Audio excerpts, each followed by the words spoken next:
Napakabait na staff ng Hello, Love, Again, pinayagan ang mga tagahanga na magpa-picture sa Kathden. Pinuri ang staff ng Kathden sa Canada dahil sa kanilang kabaitan sa mga taong dumagsa sa shooting ng isa sa mga eksena ng pelikulang Hello, Love, Again. Napag-alaman ng ilang mga Pilipino ang eksaktong lokasyon ng shooting ng isang eksena sa pelikula, kaya't dumagsa sila sa lugar, umaasang makita ang Kathden.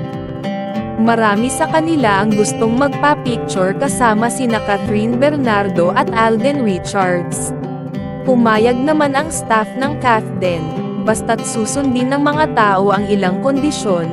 Matatandaan na lumipad sina Catherine at Alden patungong Canada para sa filming ng Hello, Love, Again, ang sequel ng kanilang blockbuster movie na Hello, Love, Goodbye. Pinuri ng maraming Pilipino sa Canada ang staff ng Kathden dahil sa kanilang kabaitan sa crowd na dumagsa sa shooting location ng isang eksena sa Hello, Love, Again. Napag-alaman ng ilang mga Pilipino sa Canada ang eksaktong lokasyon ng isang eksena sa nasabing pelikula.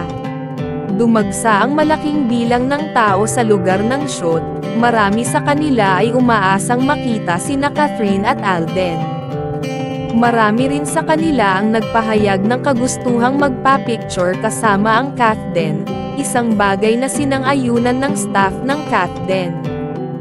Hiniling ng staff ng Kathden sa crowd na huwag sumigaw at iwasang maging magulo, kung hindi ay papasukin nila muli sina Kathden sa loob ng bahay.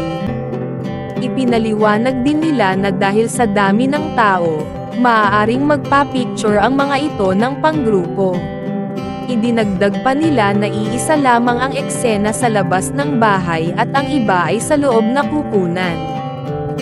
Paglabas ni Direk Cathy Garcia Molina, hindi rin siya nakaligtas sa atensyon ng crowd.